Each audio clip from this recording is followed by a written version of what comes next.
Jejum na prática, primeiro dia. Hoje eu e mais alguns irmãos da minha comunidade, nós começamos um jejum vai dar mais ou menos 5 dias e meio, né? Hoje é segunda-feira, então a gente vai jejuar de hoje até sábado à tarde ou começo da noite, enfim. Então serão 5 dias e meio. E algo que eu reflito, né, é que isso seja necessário, que seja gravado dia após dia, para que muitas pessoas possam desmistificar um pouco sobre o jejum. Eu já tenho costume, de jejuar há algum tempo, né? Acho que é um pouco difícil de perceber, mas o jejum, não só por mim, mas eu acredito que por muitas pessoas,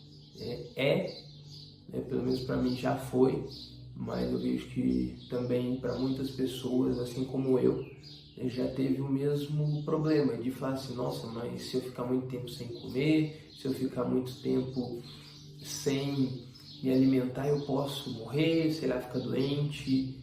Eu acredito que essa é a dúvida de todos. Mas eu quero fazer esses vídeos, dia após dia, para que até vocês possam ver, que eu estou vivo, que eu vou ficar vivo e que o jejum ele nada mais é do que uma prática na onde nós utilizamos para poder nos aproximar mais do Senhor. O jejum não é uma moeda de troca, o jejum ele não é uma barganha com o Senhor, mas o jejum ele é uma prática onde nós, por um momento, por um período onde nós escolhemos, nós deixamos de nos alimentar daquilo que é físico, para poder nos reservar em um lugar onde nós iremos provar dos deleites que somente o Senhor pode nos proporcionar e que somente com a prática do jejum nós iremos conseguir perceber esses deleites. E para a gente poder começar esse vídeo, eu queria meditar lá em Salmo 16, na onde Davi ele escreve algo que me fascina muito. Eu digo que esse versículo é o versículo da minha vida. Salmo 16, 11. Eu vou ler somente isso. Tu me farás conhecer o caminho da vida. Na tua presença há plenitude de alegria, e à tua direita há eterno prazer. Algo interessante que eu reflito é que Davi ele expressa que o Senhor ele nos fará conhecer os caminhos da vida. E uma vez que eu vi o pastor Luciano Subirá expondo esse texto, ele diz algo muito interessante, que é: se o Senhor ele está nos mostrando o caminho da vida, é porque o Senhor ele deseja nos direcionar. E além disso, isso aqui não é algo simplesmente normal, natural, onde o Senhor vai falar assim: olha, vai ali, compra isso, vai ali, compra aquilo. Por mais que o Senhor ele faça isso, sim, mas nessas coisas simples, nessas coisas pequenas, aqui a gente vê que o Senhor ele precisa de abrir a nossa percepção por aquilo que de maior ele tem na nossa vida.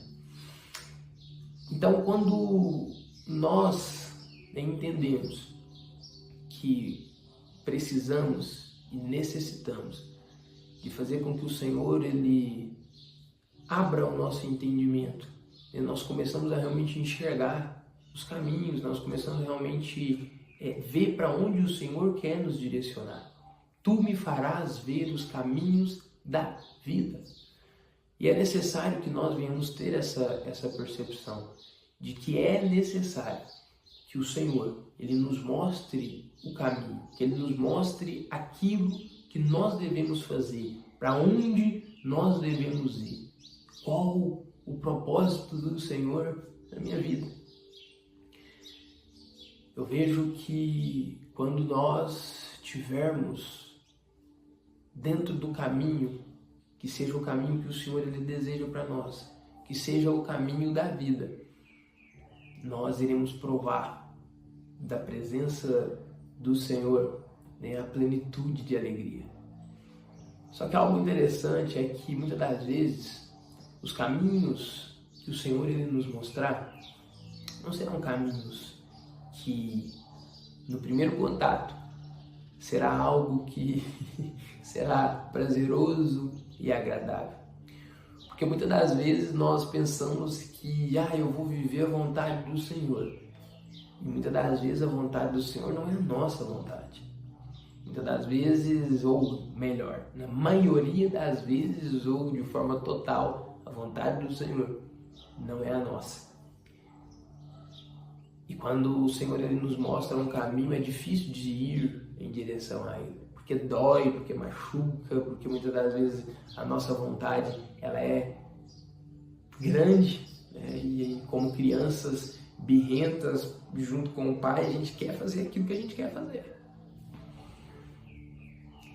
Mas o fato é que quem está nos mostrando o caminho e mostrando a direção é o Senhor.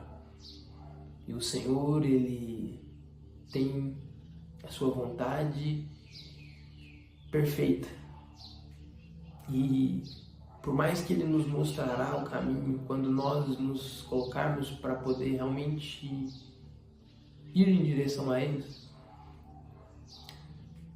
por mais que no começo, em um certo período de tempo seja difícil, porque ainda existe vontade em nosso coração, é nesse caminho do Senhor que nós iremos provar da plenitude de alegria. Em outras traduções, a segunda parte que diz, e além disso, prazeres, né? Aqui a gente lê o eterno prazer, mas em outras traduções são delícias perpetuamente, delícias para sempre. Somente no caminho do Senhor que nós podemos provar disso. Mas o que é esse eterno prazer? O que é essas delícias? O que é essa plenitude de alegria? Sabe, eu entendo que mais do que carro, dinheiro, mais do que os prazeres que a vida terrena ela nos proporciona, essas delícias perpétuas, essa alegria plena, isso vem da nossa recompensa. E a nossa recompensa ela é única. A nossa recompensa ela é o Senhor. Eu deixo essa pequena passagem e, como eu disse, eu vou estar documentando dia após dia do jejum, trazer uma reflexão breve e também contando coisas práticas de como eu tenho sentido no jejum. Hoje, primeiro dia, não tem muito o que dizer, a não ser que estou sem comer, não tomei café da manhã. Nosso jejum vai ser apenas líquido, então a gente vai tomar água, chá, enfim. E eu vou estar passando para vocês certinho como que vai ser. Então, que Deus abençoe e até o próximo vídeo.